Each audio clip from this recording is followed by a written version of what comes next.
This is the Lydian spin. It's going to be episode 245. The reason you're hearing my voice right now, not Lydia's, because she's in Sydney, Australia. We've managed to do a pretty good job coordinating the 14 to 15 hour latency schedule shit, which is not so easy. In fact, this episode will feature friends and music brutarians or from Berlin, Cuntroaches. To coordinate this interview, it's like they're in Berlin, I'm in New York, Lydia's in Australia, plus the East Coast or the United States, sorry, not the East Coast, the United States changed their clocks out of phase with the rest of the world. With that said, Simon, you can talk about this. I guess it's back on the table with the Senate to get rid of the whole daylight savings thing. It's not really necessary. Well, definitely like when you fall back in November, they say, fall back, spring forward. As the world's trying to think about being more green, you start already wasting way less energy when everyone has to turn on their lights at fucking 4:30 p.m. It's just actually, it's much worse for the environment to have these things. The amount of deaths, the insurance companies don't like it either. The amount of deaths and commutes and people suddenly like operating in the dark at mass scale, it goes through the roof at that point. It just doesn't make sense to me. I guess the only thing I would miss is when I'm at a bar partying and it's a Saturday and I fucking forgot. This is the fall, of course. They're like, it's not 2, it's 1 now. I'd be like, yeah. I mean, I always like that, but I don't think that's worth it for all of humanity to. Yeah, but I would go a step forward and force all the other time zones in the United States to be on East Coast time. Well, that would be insane. I mean, England, when at the peak of their imperialist domination of the world, all these lines and these clocks are all revolving around England, of course. So Wall Street, maybe that's the thing, right? But I'm going to change the subject here. Skagit, Washington, I think that's how you say it.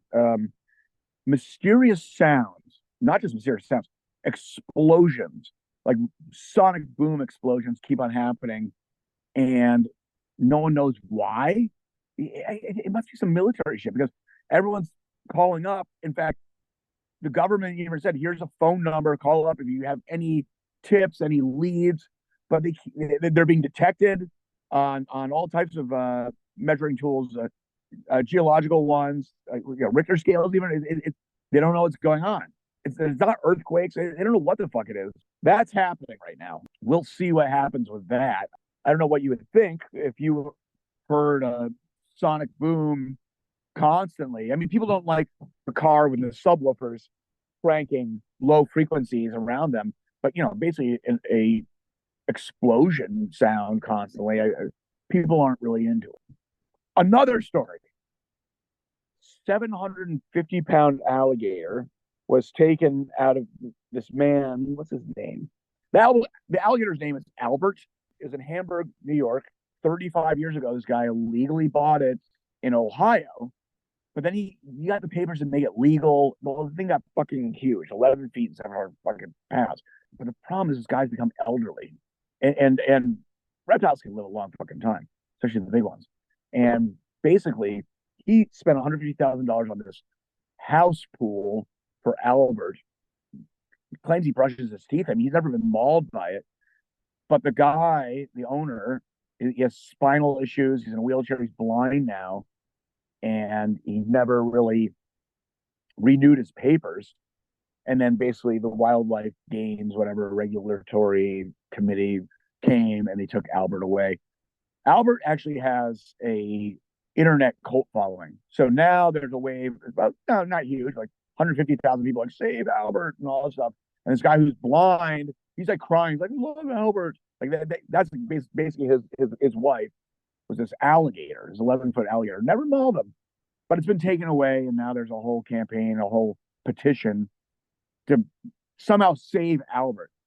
I don't know about you, Simon, but having an emotional attachment to a reptile, particularly a giant alligator, just feels very foreign to me. I know you have certain feelings about lobsters, What do you think about an emotional attachment to a lobster? Well, it's funny you say that because lobsters are studied more than ever because technically they can live forever. It's basically the environment, or they collapse under their own environment. By the way, lobsters, they're cannibalistic. You know how a lobster trap works? They're so fucking dumb. You have one giant opening into a net.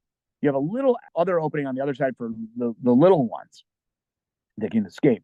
But they go forward and they're like, they can't figure out how to turn around and go backwards. They're like, I guess I'm stuck. It's basically like having a garage door open. You walk into it, it's like, how do I get out of here? That's lobster. In terms of, George Norrie Coast to Coast, which I don't want to promote another show, but there was a animal whisperer on, and they're talking about communicating with dogs and mammals. I remember this. A caller called up and said, "You keep on talking about mammals, sometimes reptiles. Have you ever had conversations with crustaceans?" And the person said,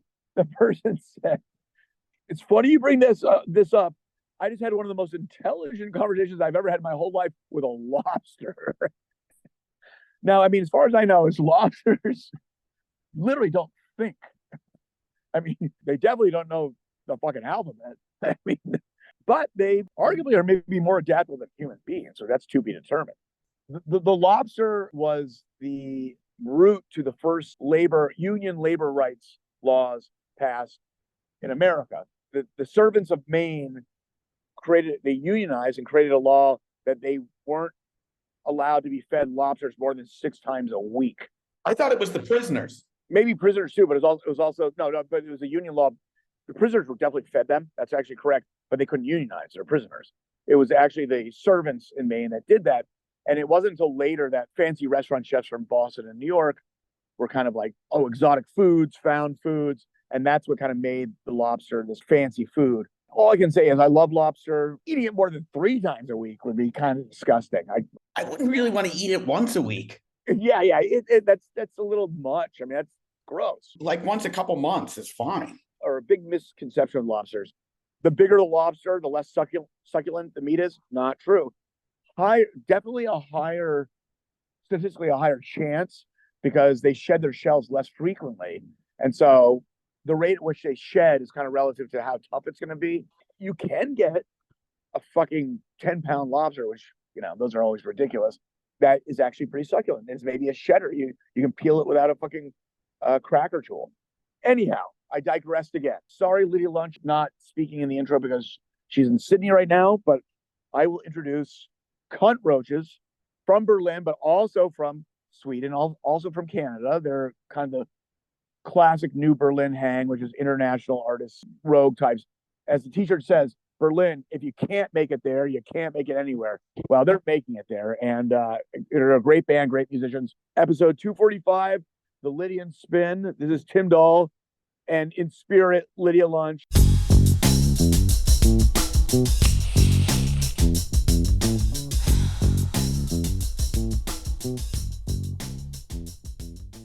This is the Lydian Spin with Lydia Lunch, Tim Dahl, and our guests today are Cuntroaches, just releasing a new record on Skin Graft. Welcome. Hello. Hallöchen. So there's going to be some latency here because Lydia's in Sydney, Australia. You're in Berlin, and I'm in New York. So it's like a real 2024 scenario of communication. The daisy chain for Satan, if ever there was. Yeah. All right. So yeah, I'm psyched to have you 3 on here. And yeah, thanks for inviting us. Of course. Thank you, Lydia. Thank you, Tim.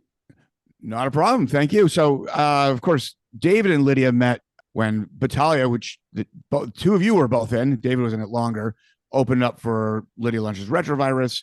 And we had a nice, fun evening partying and hanging out and just enjoying life. Hell yeah. So, but Cuntroaches, before we go to the beginning, you're just in a rehearsal right now. You have a new video, a new record. Tell us like what's going on just today, these last couple of weeks, the periphery of a couple of months here. How much fun has that been? Yeah. Which one? The last couple months. So, you having a good time? Are you not? What's the plan here? Well, it's been kind of yeah, we got our record out after a couple of years in progress on Skin Graft finally. Super fucking stoked about that. Yeah, Mark has been so supportive, and we had a couple of the songs recorded for a 7-inch, and then he wanted to do like a whole album, and so we had to, yeah, we re-recorded some songs and did a couple of new ones, and now it's finally out in physical. Where did you? Lydia's response was, and she could say it herself, is it's pretty ferocious sounding. Where did you guys? How'd you go about recording? Where did you record? How'd you approach the production? Well, yeah, my question is this: because it's so ferocious live, is it difficult to repeat that kind of, I want to say animosity, which more like animalmosity in the studio, because it's such a live and bombastic sound? Well, maybe I should answer because I was the one recording and mixing it. And yes, it is pretty hard. And it's quite a lot of layers and some kind of post-production, which kind of sneaks into the live aspect. It's kind of a mishmash of living in symbiosis somehow, I guess. Does that make sense? But also, so you're from Canada, right? Yeah, I'm from Toronto. All right, so you've got like heavy metal and hard rock DNA just in you because you're from Canada, and of course, David being from Sweden, he does. Now, Martina, you're actually from Berlin, but you're from East Berlin. I don't know if that gives you any hard rock cred, Yeah, but how could it? Influences. Yes, exactly. How could it not be? Well, if the wall wasn't down, all that would have to happen is Cuntroaches would play in front of it and it would collapse. That would be nice. Yeah. For sure. But you know, I mean, I don't know. I honestly think if it's in your culture, like this kind of hard rock thing, I mean, you have an ear for it to be ferocious. I mean, nothing against the French. They have some great bands, but when they try to rock out, usually it sounds a little different. Not to generalize too much, but you know, David, you've had a long history playing drums and all this stuff, and so it's cool to know that you're doing the production, because I guess you guys are all doing the production, but you have experience recording it and making it sound ferocious. What do you just saturate it with your mastering? I mean, or do you just kind of, is it more just you record what you got and it's not too compressed, or how do you go about that? Yeah, how do we do? I think I think it was a very long and arduous process, that's for sure. Or how many saves was it in the end? Oh, but I'm a completely autistic when it comes to saving. I save like every 2 seconds, so we end up with like 2000 something. But yeah, I don't know. I don't do any super fan stuff. I mix in Reaper, this like free program, and I just use a bunch of these distortion inbuilt a lot. I think for this track called Ill, we did Martina's vocals. We did them and we ended up recording with this Skype headset, and it turned out amazing. Cool. Because it was also feeding into the mic all the time. So Yeah. that's this constant. I mean, I guess you hear feedback all the time, but this constant feedback between when the lyrics are not singing or screaming, how you prefer. Yep. There's constant Singing. How about emoting? Yeah, Well, what made you decide to do it in the studio? Why didn't you just do a live album? A live album? Well, how do you do that? You do the fucking show, you press record, and somebody does a good mix. It's that's how you do the live album. Well, with the corporate rock, you do that, and then you go back in and you clean it up, and then you add things like fake applause, maybe even laugh tracks. Laugh tracks, tear tracks, I've done that, crying babies.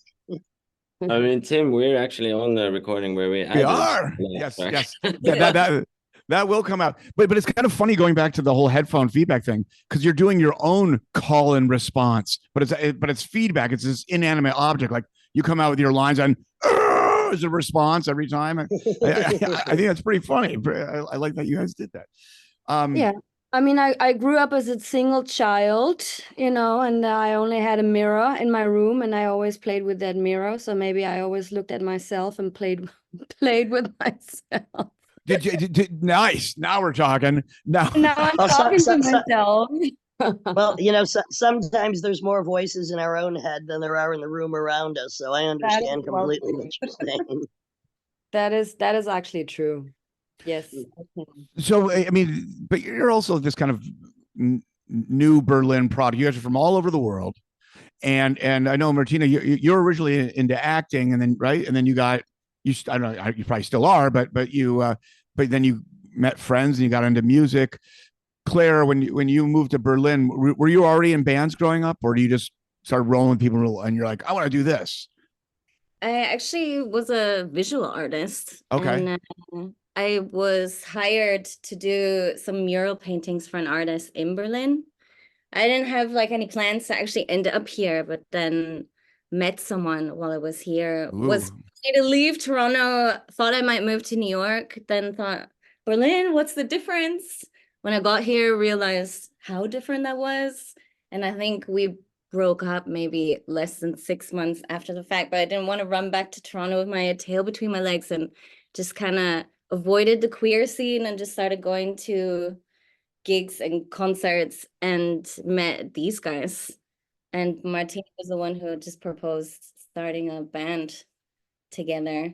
I mean, we barely knew I don't think we knew each other at all. No, we met that evening, I think. Yeah. I think actually Martina that night just turned to me with like a pair of tweezers and was like, can you get this beard hair out of my chin?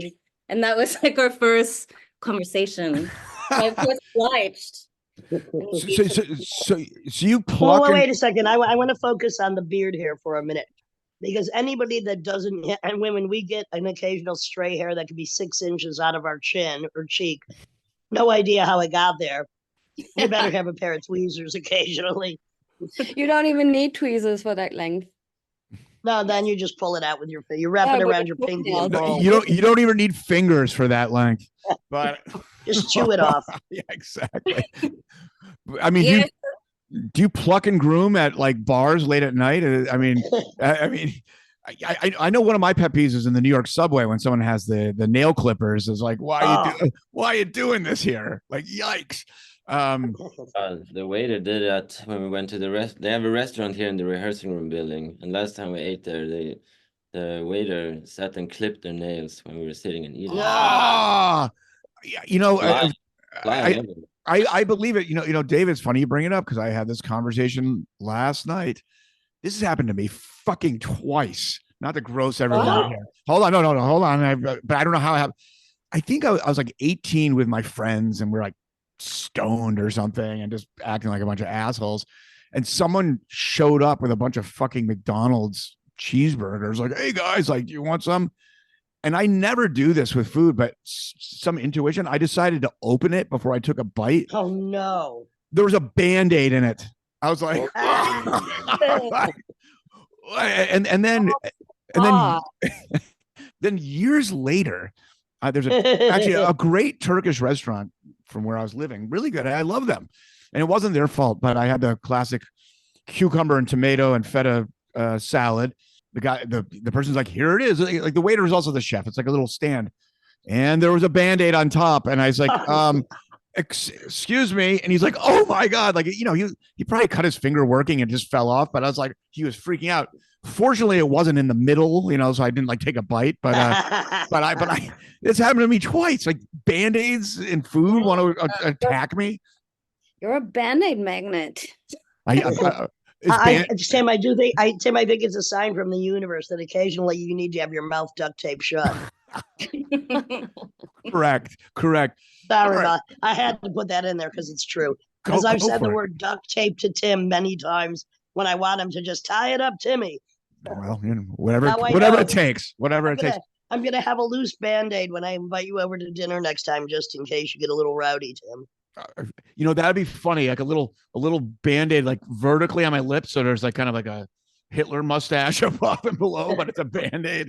Oh my God, where am I going with this? All right, so David, back to the Cuntroaches. Yeah. This is getting out of hand. Yeah.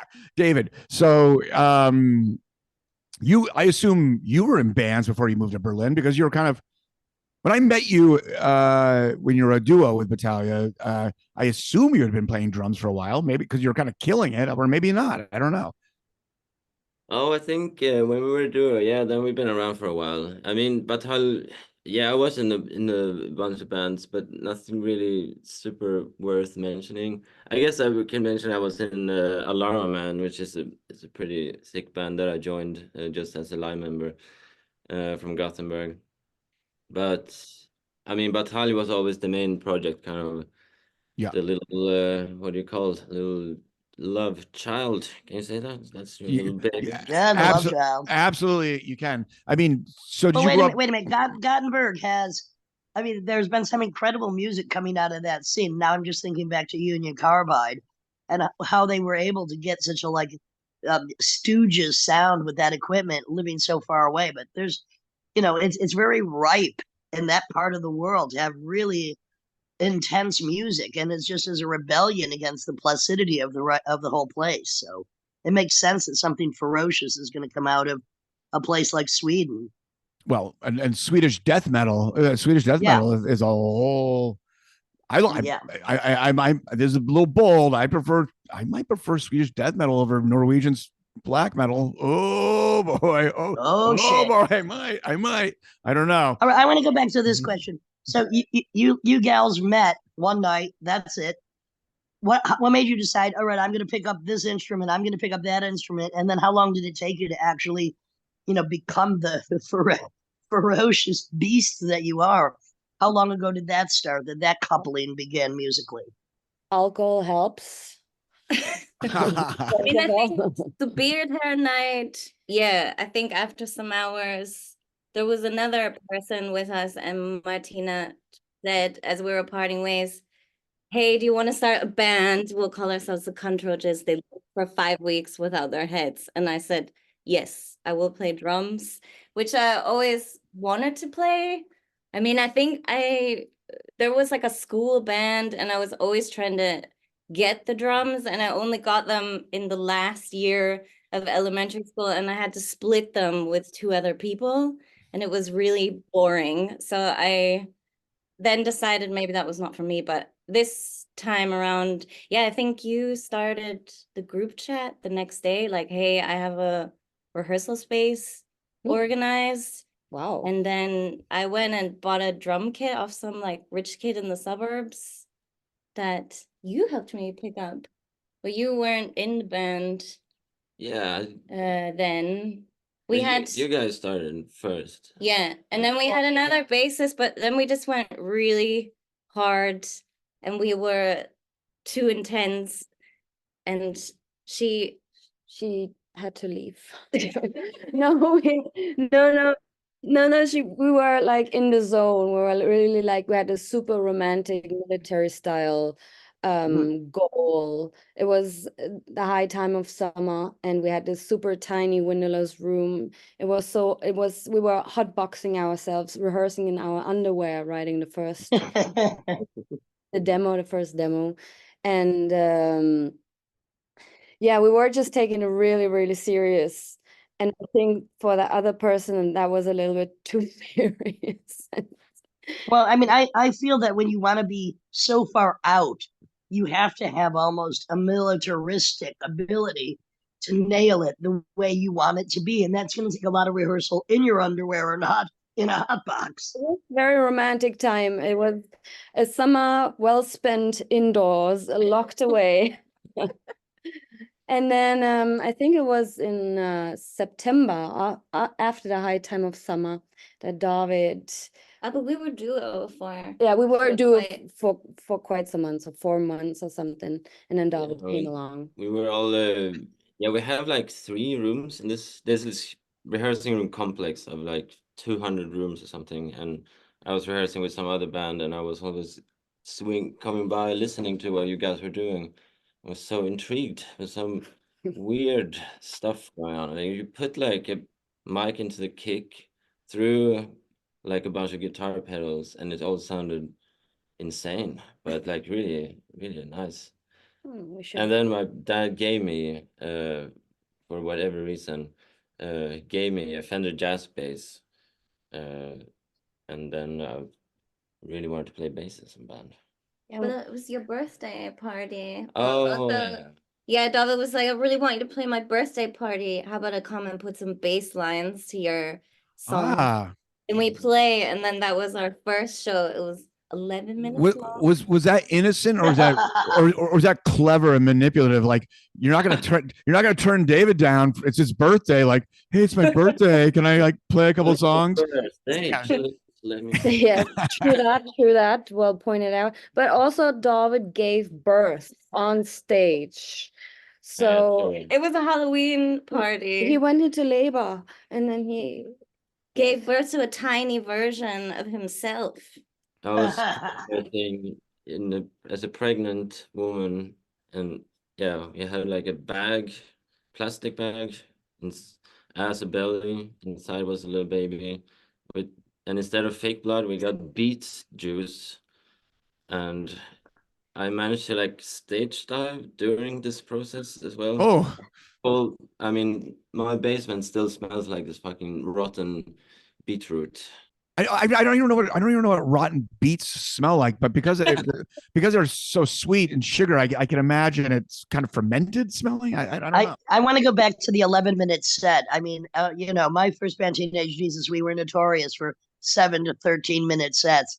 If you can get it done in that length of time, you can get it done in that length of time. And if you can't, you're just repeating the previous song in a different format for the most part. Yeah, definitely. David, I thought when you said you simulated a birth, I thought it was another step of manipulation of infiltrating this band. That basically is like, oh, something's happening, and then the bass comes out between your legs. Like, what do I do with this? And,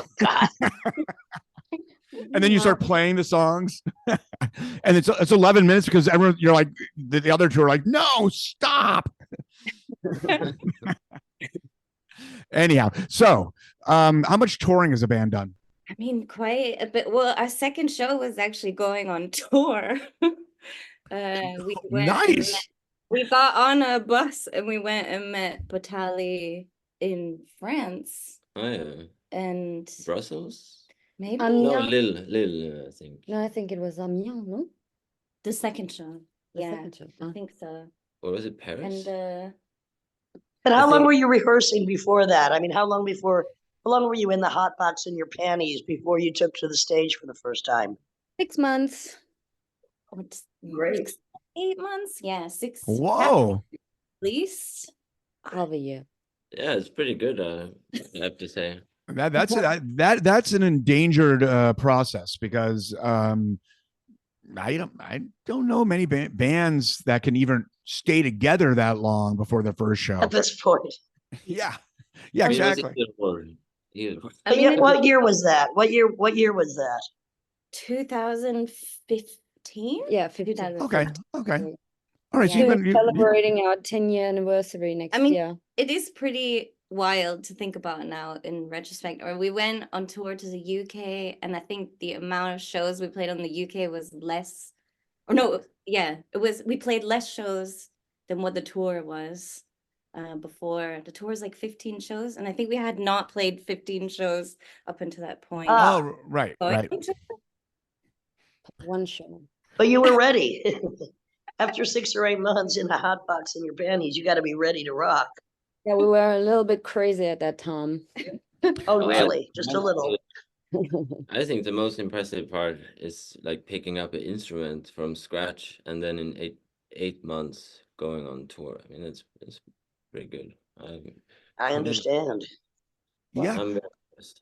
But so you're about to do your 10-year anniversary, but do you count the COVID years? Like, what did that look like for the band? No, well, I also moved to Leipzig, and I remember that. Yeah.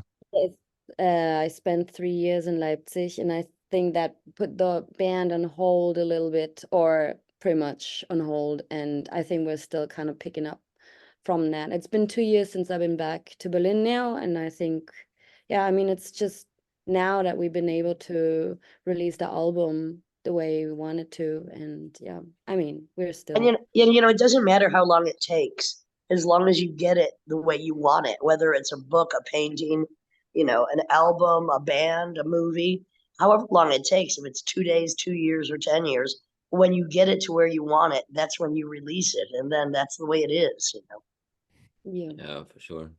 I mean, we also did the music video. Oh, Actually. yeah, true. That was the COVID moment, was doing this music video. Yeah, we spent like a couple of, I don't know, a year preparing all the props and. So yeah, talk about the process of that. I mean, it took a year. I mean, whose concept was it? How did it all come together? Well, and what was what was the accoutrements to this ferocious wall of sound? and visual. I think it was doing a mixing. I can't remember now if it was I was mixing the EP and got some weird ideas listening to Martina's insane vocals, and I could only imagine. Like, I think I was mixing so much I was getting delusional and was just picturing this horrid witch. Yeah. I don't know, and then just got this some kind of started drawing some comic as a storyboard, and then it just turned out to be this plot for some Tales from the Crypt vibes, witch living out in the forest with her animals, which would be, we all have animals. Little pets. Seems to me you all are a little bit of an animal in all of you. Oh, we are. Humans are animals. Let's not kid ourselves. What's the witch? Canada, Sweden, or Germany? What's the witchiest of the three countries? Or describe the different witches in each country that you've come across. I mean, yeah, for East Germany, it's definitely the Baba Yaga. Oh. Yes, the one in the chicken house, living out in the woods. So you have to watch at least the trailer for Baba Yaga, the Russian film. It's insane. Okay. Claire, have you come across any Canadian witches? Oof, maybe some like rolling out of a trash bag, like after partying for 48 hours. Oh, nice. No, that was just Rob Ford. Trash Witch. Yeah. The next band, Trash Witch. You don't have to answer that, David, if you don't want to. You got a little shy with that one. We know what the Swedish witches are like. Well, I mean, they're pretty pagan and up in that. Well, okay, but I remember once I landed in Sweden. I forget the city, and I was staying at somebody's house doing a gig. I don't know what, but the minute I walked in, I started choking. Just horribly. I thought I was going to choke to death because I often choke on ghosts. The woman just looked at me like I was insane. I said, "What happened on this property?" She goes, 20 witches were murdered. I'm like, it was called Witch Mountain. Oh my God. No, are you sure it wasn't spelled WHICH and you just misinterpreted it? It could have been, but anyway, witch is witch. I was choking on to death. You were. David, actually, here's a funny Gothenburg story. Lydia and I were playing there, and check this out. I don't know what's going on, but we're playing there some fucking festival, and we have this hotel, and you go to the bathroom, and then it's like written above the faucet. It goes, "Please do not buy or open any plastic bottled water. I guarantee this is the best water you've ever had in your life." So of course we're like, huh? So I have a glass, I pour it, I take a sip. It's like crack times a million. I'm like, wait a second. I'm addicted to it. And I couldn't stop drinking. And then Lydia had her own room, and we went to her, and she goes, it was the same thing happened to me. I couldn't stop drinking it. It was the best water I've ever had, but it's beyond like, that's good. I don't know what we could not stop drinking it. We were drunk on the water. It was insane. Well, it could be two reasons. I mean, first of all, I have to say, every time I visit my mom who lives south of Gothenburg, the water is so insanely good. But then I heard on the news that like the drug consumption has gone up skyrocketed in Gothenburg. Whoa. I don't know if it's in the pipes. So you're basically I think saying exactly it is. It's the water is a drug because there's drugs in the water. well, the thing, it's probably the best water, public water mixed with like kind of gold dust sprinkles on it of drugs. I mean, it's probably that great. Oh wow, inside information. I appreciate that, David. So when's your next tour? You guys are coming to the States in the fall, or We want to. We want to, yeah. It's what a pain in the ass, but yes, you should. coming together. We are a very slow band with everything. We just had a little European tour that was a huge fail due to illness. Oh no. I actually had like a really wicked case of bronchitis and was Oh. already probably too ill to go on tour. And then my terrible. started vomiting uncontrollably about 2 hours into the drive. Well, we can actually blame this on Sweden because we went to IKEA to get their hot dogs. Bad move. The hot dogs, not the meatballs. Oh, well, the meatballs had horse meat in it, which was controversial, at least in Europe. Nobody knows what the hot dogs had in them. Well, these were supposed to be vegan, but I wouldn't be surprised if there was horse in. I don't know. Horse shit. Probably. Well, we drove down to Brno, which is like a, I don't know, 8-hour drive, 10 if you count loading in the gear. Yeah. And Martina was like puking out the window on the highway. And also there was this blowback of like vomit mist that hit me right in and it really, like in those zombie movies when somebody gets bitten and you know that you're next, like you're trying to hide from. Oh God! And like I knew probably this was coming, but actually my lungs were so bad the next day from just like moving all the gear because Martina was. I mean, you could barely. I couldn't even hold a cup. I was so exhausted. Sick on the road, yeah. Yeah, I didn't see it coming like this. I mean, I don't want to also talk about this vomiting thing too much, but I really didn't see it coming. It just came out of me because I never had that kind of disease ever before, so I didn't even know that existed. Well, and right now, who knows what or where anything comes from because it's. I mean, I've been on stage before with retrovirus twice, and once I remember. I never get sick, and I was sick with so much pain that I could only imagine Thai noodles on top of Tim Dahl's head, or his boxes, or his pedals. And fortunately, there was a toilet and a shower right behind the stage. I'm like, I'll be right back. For the second song, I had to, filthy both the toilet and the shower. Came back, maybe around the 6th song, I had to do it again. I did finish the show, but I just kept thinking, Tim Dahl, Thai noodles on his head. I can't do it to the guy. Well, it was more eloquent than that. You said, "Excuse me 1 second," and then we're all sitting there, and she went backstage, and came back. But then after the show, I went back, and it was in the shower drain because that was the closest thing because it hadn't been digested. It was just like it looked like a bunch of pad thai or something. It was like, oh, did someone just drop their dinner here? I mean, yeah, and I did. And then I apologized to the promoter. He goes, "No worries." Yeah, and he was all excited because it was Germany. No worries, and he's gunning it backstage. He had other plans. You drank the tap water in Sweden? What's that? Was this happening after you drank the tap water in Sweden? No. That should have allowed us to endure the Oslo crowd. It actually got us through the next show.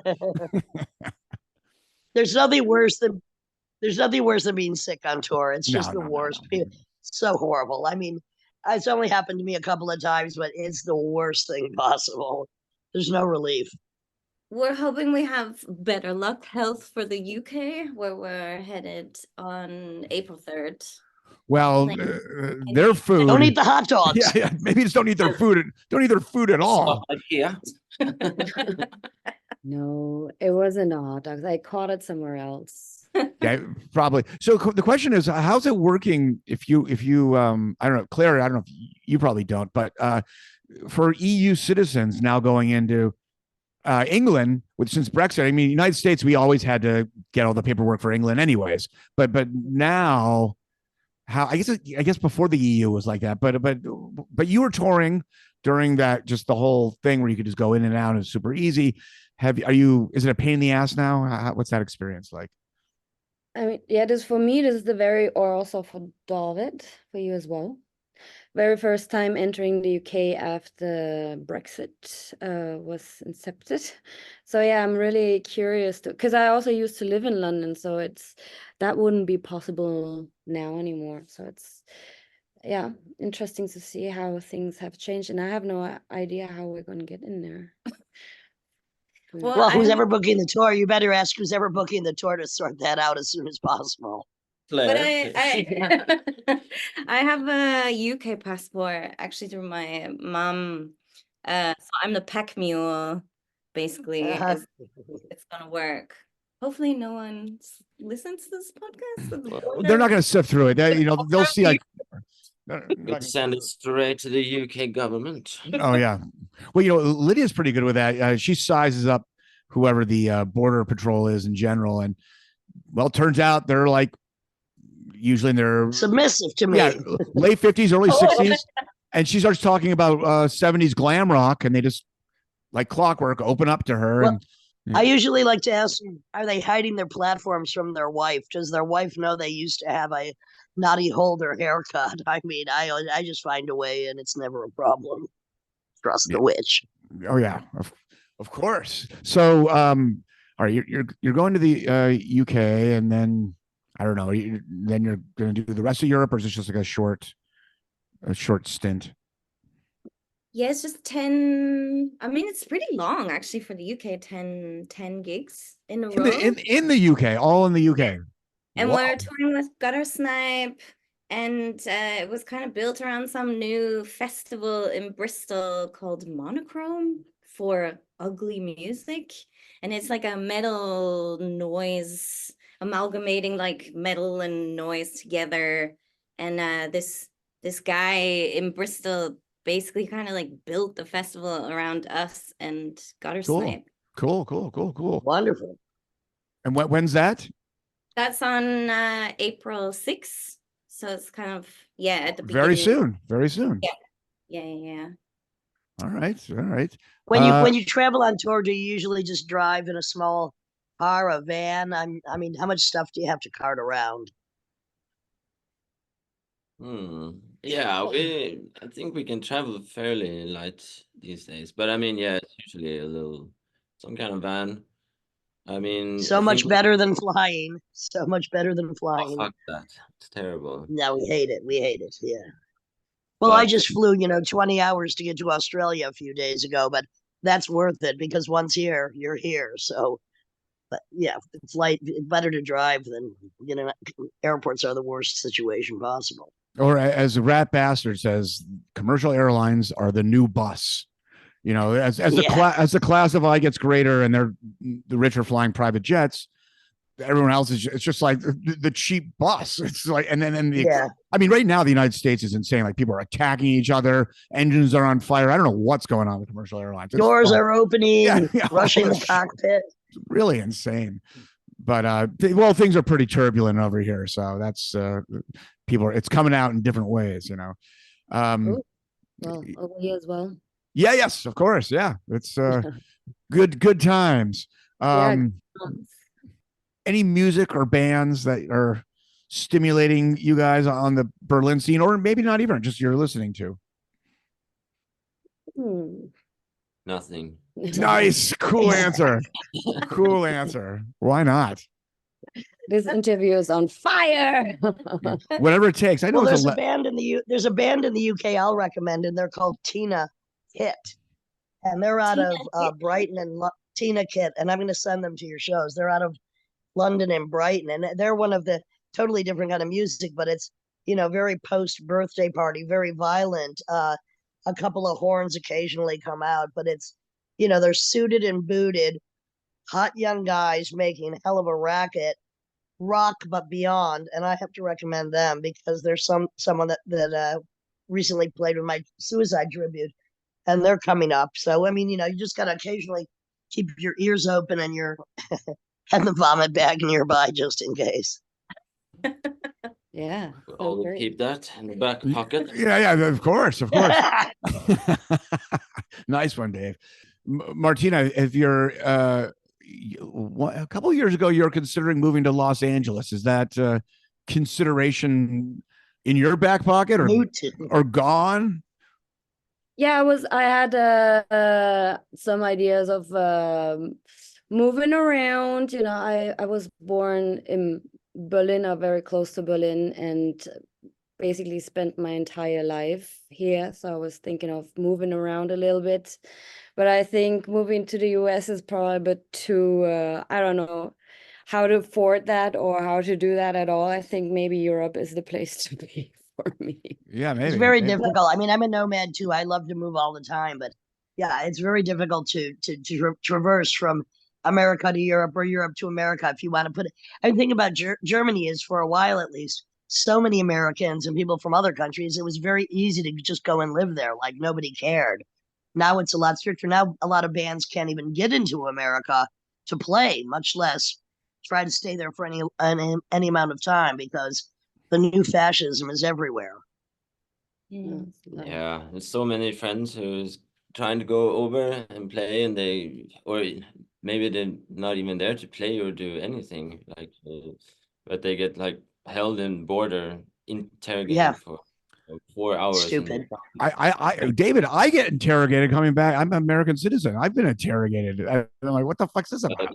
Especially at the Canadian border, Tim. Interrogated. What is it that they're? Well, so actually, coming back in the United States, because besides that, the only country that's given me a problem is your native land of Canada.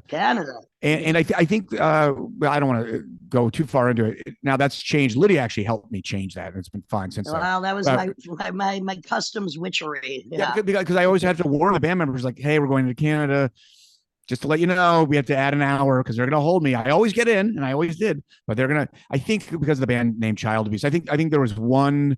I think there was one border person who didn't like it, and they knew legally they couldn't deny me because of some art name, but they kind of just put me in some kind of fucking little blacklist, and so it was like here's the list for you. They harass you, but they let you in, and they would lie to me, like, just admit it. You try to sneak in once, like, but I didn't, and then I just hold my ground, and then let me in. It was a pain in the ass. Coming back in the United States a couple of years ago, I was flying back from Italy, and they just held me for like a couple hours, and they basically told me, because I was traveling a lot, these are AI decisions, basically. Like, I was probably some was it triangulation or something, whatever it's called. It's like they saw I was in a bunch of positions where they're looking for someone who was in all those same positions at the same time, and they're like, focus on these people, or something like that. It was nothing. There was no criminal record. There was nothing. It was just basically like, I cured the Canadian problem, but then again, I'm half Canadian. I don't usually throw that out. My father was Canadian. But if it's an older gentleman, supposedly in a uniform, he's got no chance against my wilds. That's for sure. No way. Yeah, can you get us? Well, between the German and the Sicilian, and then a little bit of Canadian on the side, which is my heritage, I've got any number of ways to maneuver and manipulate my way into any place I want to go. It's just one of my charms. Well, the German side is kind of her little Gestapo march, do whatever, march in and give orders. Sicilian side is definitely the street criminal, black market, and then of course the Canadian side, pro wrestling. So you mix those three, you got it. And let's face it, there's no border patrol that wants me to put them into a figure 4 leg lock, because I'm going to win the championship right there on the spot. Oh my gosh, Claire, did you ever go to a pro wrestling match growing up as a Canadian? No, I did not.